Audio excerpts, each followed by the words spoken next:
Vamos a continuar con los factores del despertar.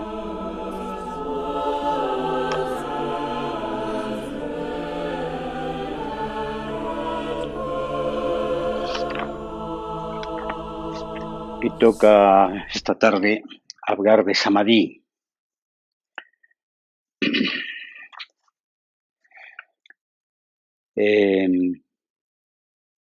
Samadhi ha sido traducido como concentración. Yo prefiero, quizás porque la palabra concentración es muy equívoca, es traducirlo algo así como absorción en la unidad, absorción haciendo uno. Y partimos de nuevo de nuestro profeta de Galilea, nuestro querido maestro, que por las noches, dice la referencia, subía a orar al monte. Yo no me imagino a Jesús haciendo grandes peroratas en su oración. De hecho, hay un texto de Lucas que dice: no tenéis que hablar mucho, no tenéis que decir grandes cosas. El Padre ya sabe lo que necesitáis. Yo me lo imagino repitiendo la palabra Abba, de igual manera como nosotros repetimos desde el fondo del corazón una palabra, ¿no? Abba que, como sabéis, significa Padre íntimo en la terminología del idioma de Jesús. Un grito humilde que sale del centro del corazón, en la que se pone apertura, aceptación, confianza y amor. Cuando el Buda habla de Samadhi, dice en el Sutra Anapanasati, aquel que se mantiene sereno. Sereno, estamos hablando de lo de ayer. Se mantiene en paz, con su cuerpo en calma. La mente se focaliza y concentra. Y entonces la concentración como factor del despertar aparece, lo desarrolla y lleva a la culminación. Cuando el cuerpo se mantiene en calma, la mente se focaliza y solamente surge desde el centro una pulsión, un foco. Curiosamente, Samadhi es explicado por el propio Buda como una parte del octuple camino, no solamente como un factor del despertar, una parte del octuple camino, una de las ramas, que conduce a las 4 etapas de dhyana. Dhyana en sánscrito es como se califica la práctica del Dharma. Curiosamente conviene que sepáis que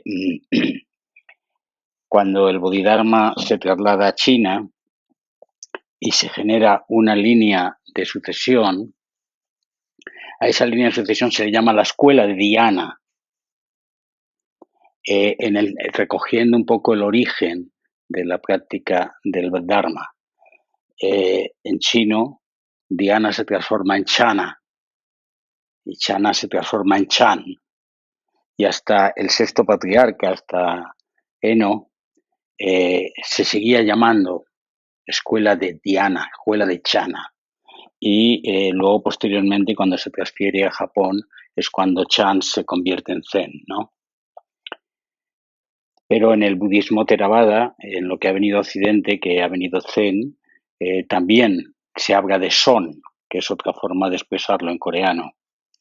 Bien, pues la práctica del Samadhi establece 4 etapas, según el Buda. La primera, el abandono de los deseos y los quereres. La segunda etapa es la unificación de la mente en serenidad. La tercera etapa es la ecuanimidad consciente. Y la cuarta etapa es la desaparición de las sensaciones en ecuanimidad y lucidez mental. Estas etapas que él manifiesta son etapas en el proceso de meditación. En japonés, samadhi es Sanmai.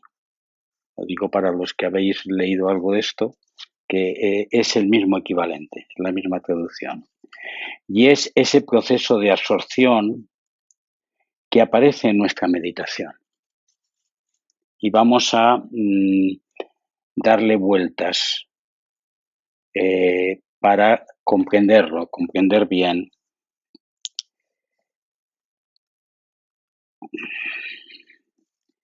¿De qué va? Es el estado de absorción de la conciencia en recogimiento interior en el que se abandonan los límites de la existencia individual y se experimenta la unidad. O sea, es ese estado experiencial en el cual en un determinado momento alguien me dice, en un instante me ocurrió. De pronto ya no había límites y en ese momento se manifiestan dos cosas, una euforia y un gozo. Pero cuando uno quiere captar eso, cogerlo, desaparece. Es lo que se llama el Sanmai instantáneo y transitorio.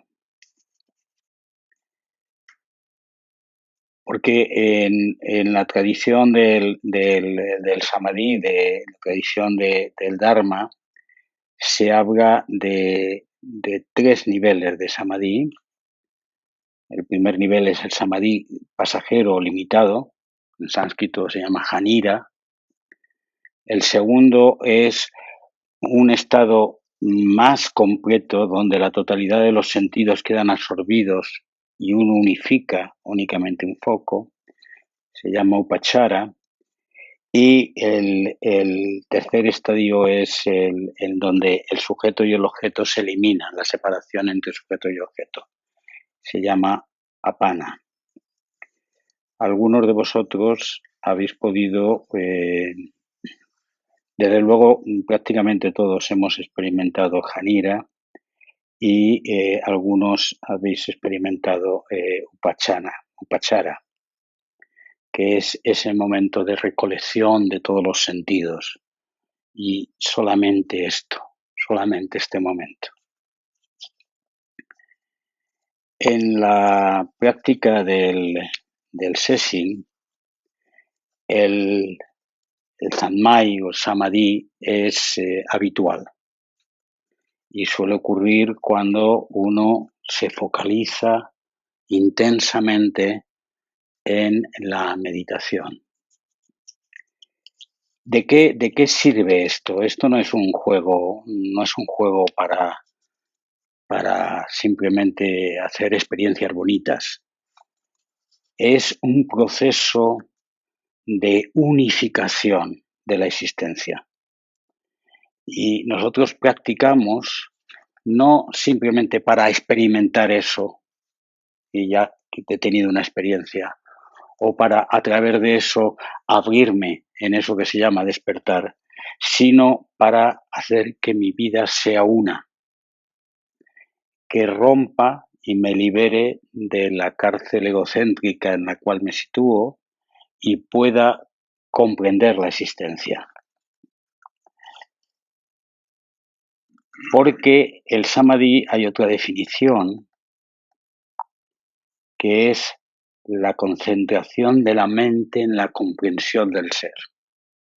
Entonces estamos dando ahí un salto, un paso más, que se trata de comprender profundamente la vida, de comprender lo que existe, de comprender no desde la mente, sino comprender con el cuerpo, con el corazón, con todo, Y para ello necesitamos, por un lado, salirnos de la perspectiva egoica y, por otro lado, focalizar nuestra actitud.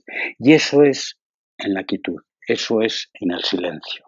Y la práctica del samadhi es la práctica que estimula el Buda y que, de otra forma, dentro del marco religioso en el que vivía, estimulaba a Jesús una y otra vez.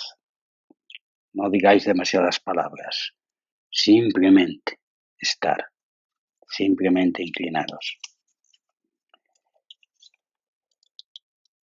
Dice Karl Albrecht, que es un místico de coetáneo del tiempo del maestro Eckhart,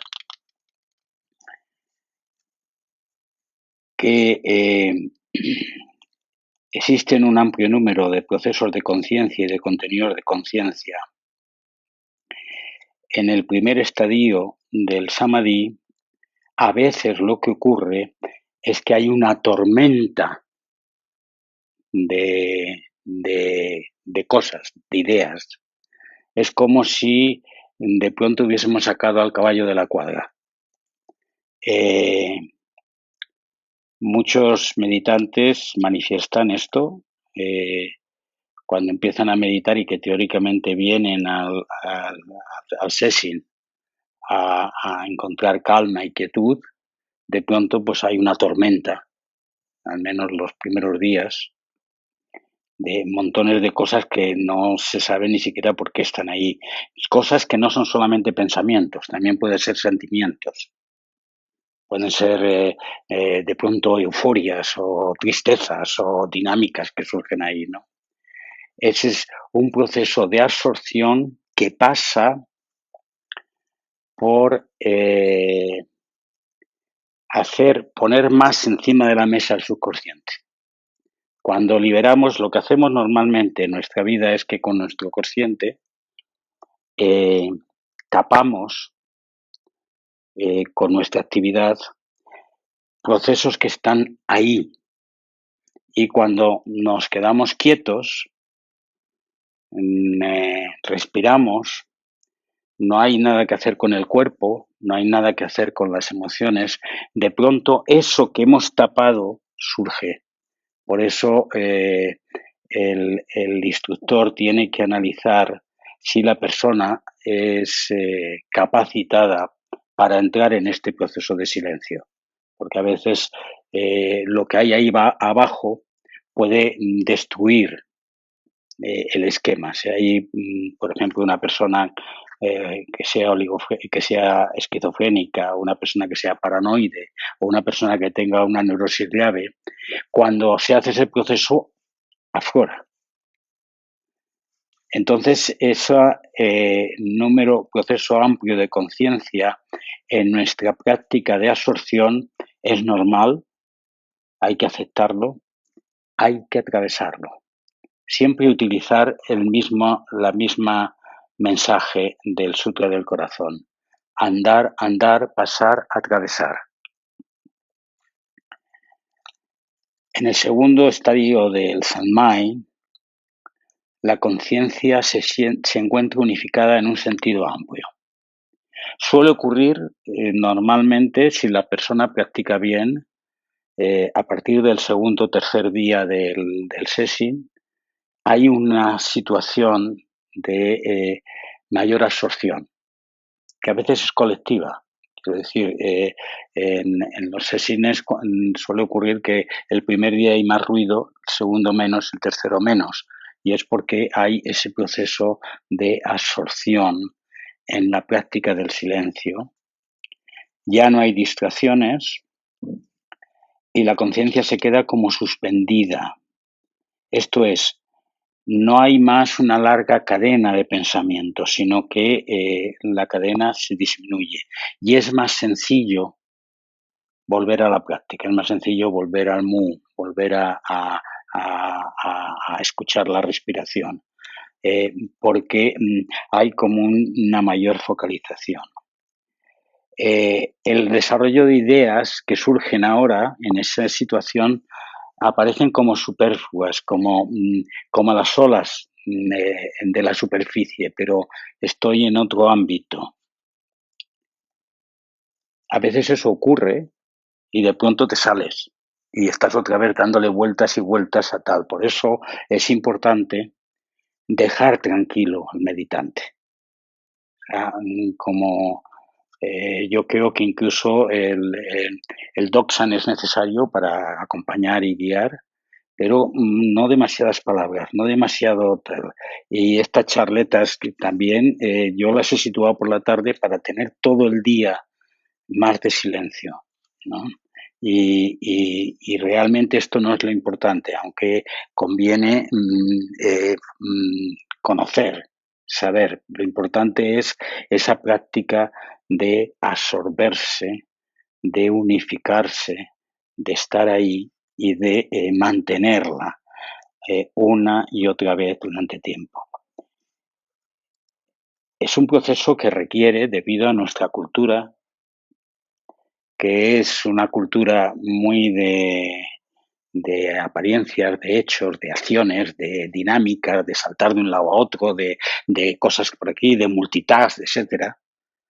Es un proceso que requiere tiempo, por eso se estimulan los sessions. No vale, tú dices, hago media hora todos los días, eso está muy bien y muy necesario, porque te realimenta, pero venir a un session es entrar en el fondo del bosque y quedarse ahí, y quedarse ahí, y quedarse ahí.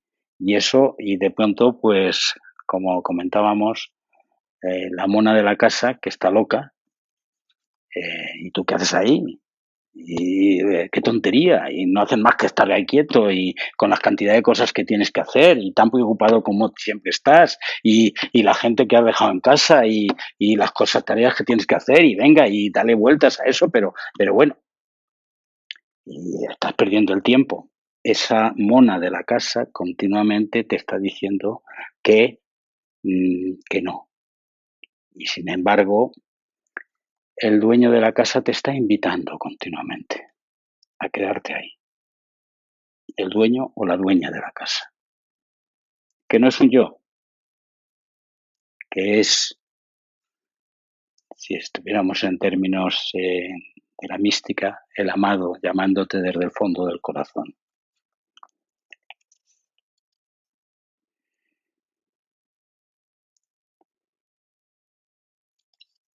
En esa situación, por un lado, se percibe más,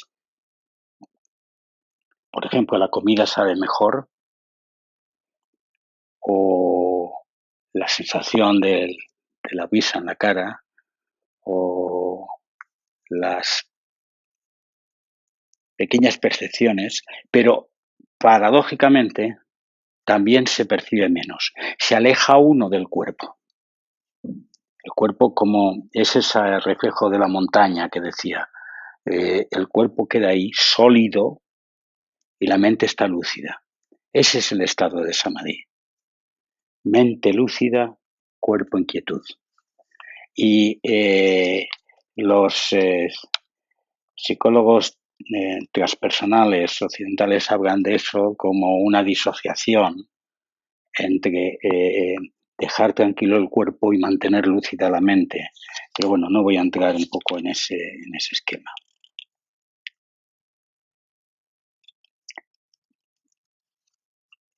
Y si aquí introducimos el tema de que yo introduzco continuamente de la aceptación, del planteamiento positivo hacia la vida, de la pasión por vivir, o si se quiere mencionar de la acción amorosa, el samadhi es como una obra de arte, donde tú unificas y al mismo tiempo expresas en actitud abierta hacia lo que ocurre en cada momento. Por lo tanto, ya nos salimos un poquito estrictamente del campo de la meditación y hablamos también de la vida. Se puede vivir en samadhi, se debe vivir en samadhi. Esto es, se debe vivir desde la unificación y la lucidez de conciencia que permita el acercamiento con la realidad de forma directa, no condicionada.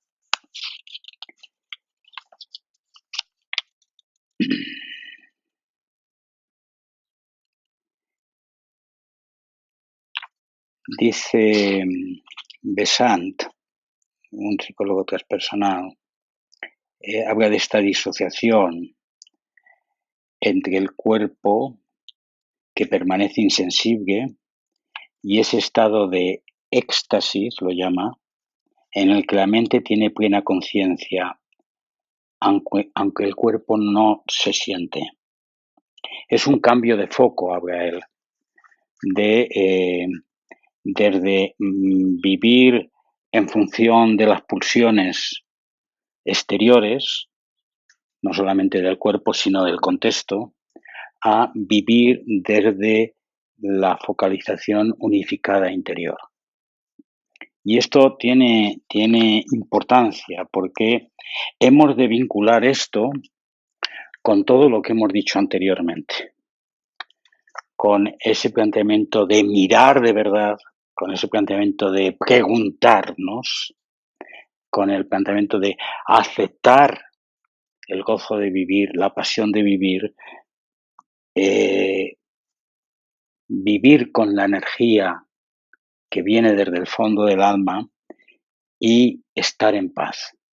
Dice el Buda, el meditante o el monje que está sereno y se mantiene sereno, aparece una capacidad de focalizarse. Desde la paz, resultado de este proceso, hemos de vivir focalizando en lo que toca y estando ahí realmente en lo que toca. A algunos de nosotros nos cuesta más, los que somos más mentales. Otros les cuesta menos porque hay una tendencia natural. Pues a los que les cuesta menos que hay esa tendencia natural deben profundizar en ese camino, sin perderse en esos éxtasis, porque estamos hablando de no de estar en el séptimo cielo, estamos hablando de hacer unidad para fijarse en lo que toca, para estar aquí, para estar en este momento. Y entonces esto tiene un elemento muy pragmático, muy de volver a la realidad que vivimos en cada momento y practicar ese cambio de foco desde esa perspectiva. Diríamos que nos retraemos, y eso lo hacemos en la meditación, de lo material y nos concentramos en el interior de uno mismo. Y desde el silencio interior contemplamos la vida.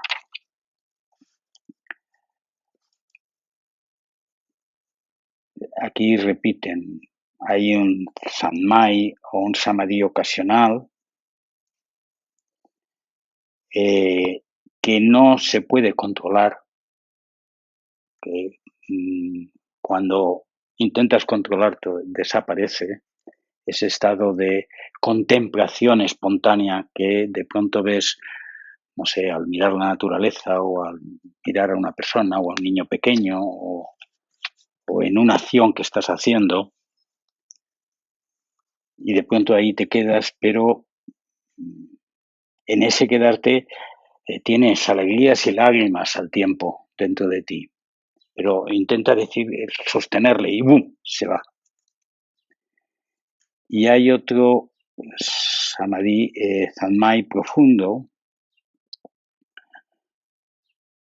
que es consistente, que está en el trasfondo y que nos convierte realmente en contemplativos. El contemplativo es la persona que mantiene un nivel de Zanmai en el fondo de su ser y desde ahí vive de una manera o de otra. Se puede ser muy activo, haciendo muchas cosas, manteniendo ese Sanmai de fondo.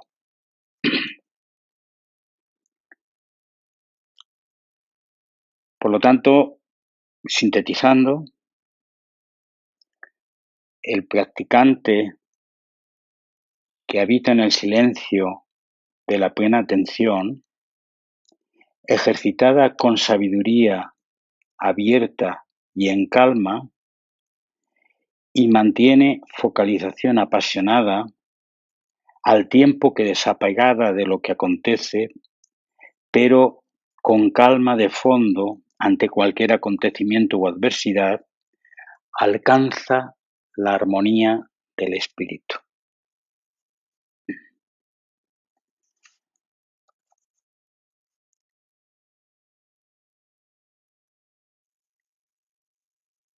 Jesús vivía en Sanmai y los grandes patriarcas, los grandes maestros, Josu, vivían en Sanmai, vivían en absorción, contemplando el interior de la existencia.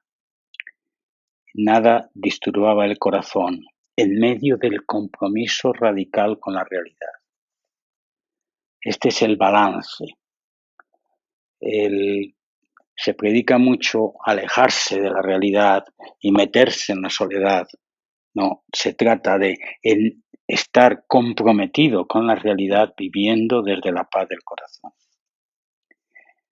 producida momento a momento, o sea, en cada situación, de forma que el vivir sea una obra bella y armónica desde el amor y la expresión sabia de lo existente.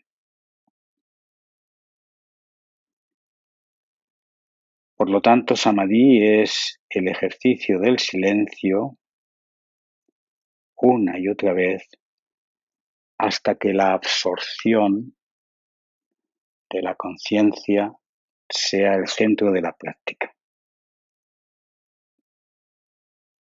Taulero decía que hay que bajar una y otra vez al fondón del alma, llamaba al fondón del alma. Hoy día no se habla así, se dice al centro del corazón, al centro de la existencia. Hay que volver una y otra vez para desde ahí encontrar la paz.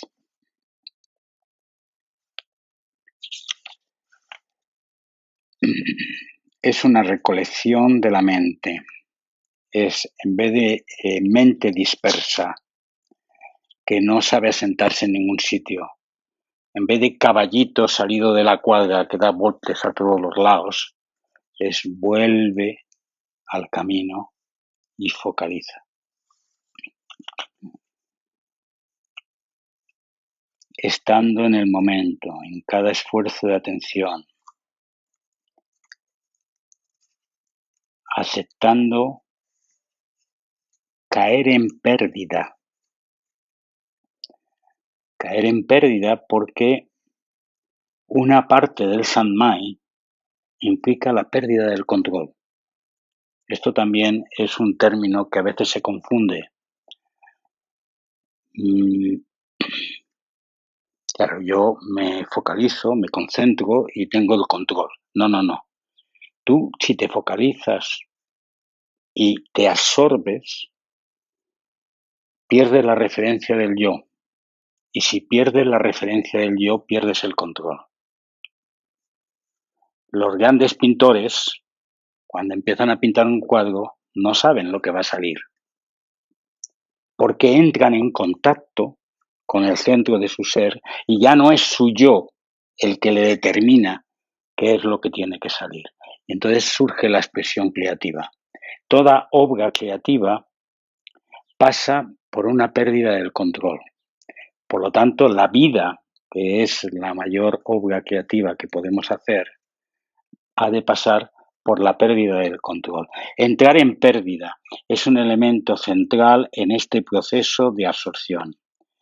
Y por eso no es tan famoso. Es más famoso ese tema de control mental. O sea, de los ejercicios de control mental, los ejercicios donde yo estoy continuamente con la pistola en la mano. y sé dónde tengo que apuntar. No, estamos hablando de otra cosa. En esto se diferencia fundamentalmente una parte de la práctica que se hace con el mindfulness de la práctica que se hace en el Zen, donde en la diferencia principal está la ruptura con el proceso egoico, que de eso no se habla nunca en el mindfulness. La ruptura con el proceso egoico, entrar en pérdida, perder el control, absorberse y unificar la existencia.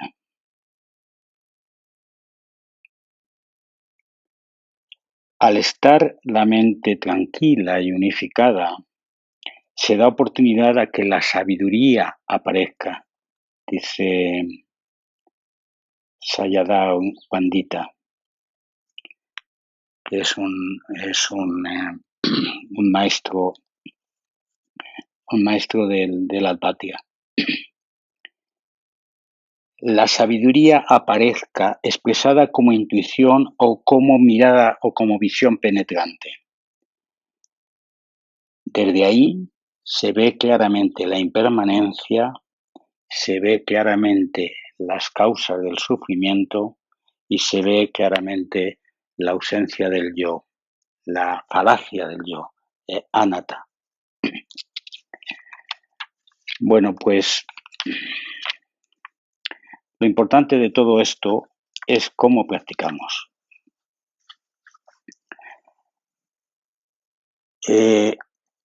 Estamos en silencio, buscamos el silencio y lo estamos recorriendo, lo hemos recorrido en estos pocos días. Todavía nos queda un trozo. ¿Por qué? Porque estamos buscando un sentido a nuestra vida. A lo mejor sí, a lo mejor eso estaba en el principio de lo que pretendíamos, ¿no? Pero de pronto nos dijeron que no metas, no objetivos. Entonces, ¿cómo voy a buscar un sentido en mi vida si no tengo metas? Nada que buscar. Y se da el siguiente paso, se nos dice, es que tenemos que soltar, no que coger. ¿Y qué tengo yo que tengo que soltar? Pues las cosas a las que estoy apegado. Y entonces ahí empieza toda una aventura de descubrir esos apegos. Y muchos de nosotros, para hacerlo, no nos basta solamente con la meditación, tenemos que ir al psicólogo, porque hay demasiado ahí. O nos parece bueno, que eso es demasiado pedir. Y yo no he venido a meditar para revolver toda mi existencia, he venido a meditar para lograr un poco de paz. Bien, pues la paz profunda que hemos recorrido en estos días implica poner en tela de juicio la existencia porque significa un cambio profundo de foco. Pensábamos que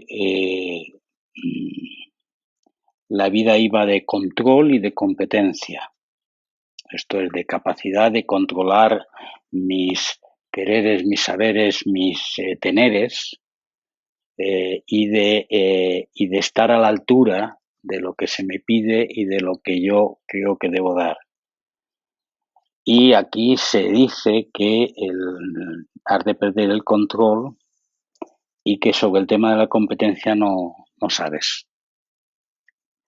Porque eso de no sé nada, no tengo nada, no quiero nada, pues es muy bonito, es muy romántico, pero implica en el fondo de entrar en una situación complicada.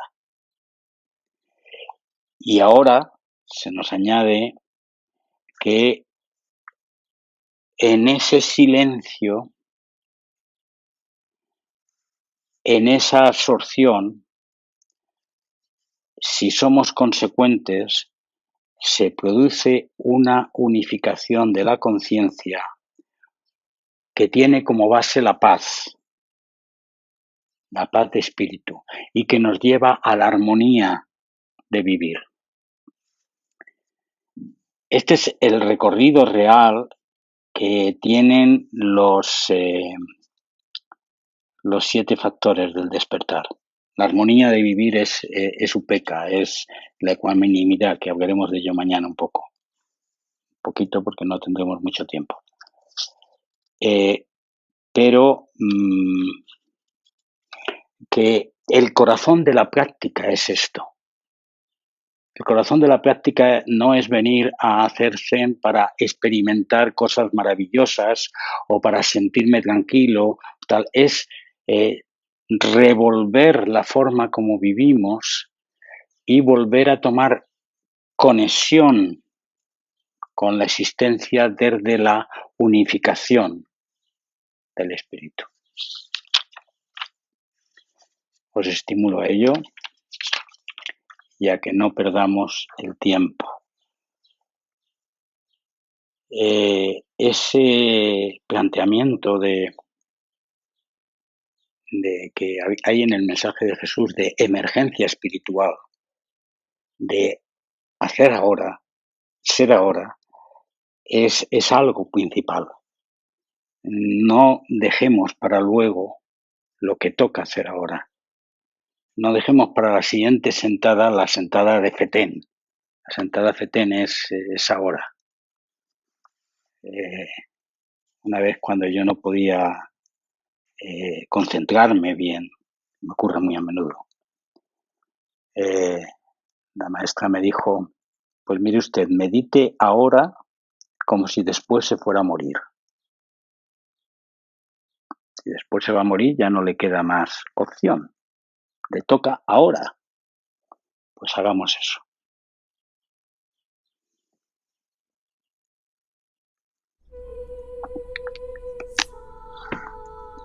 Kinin.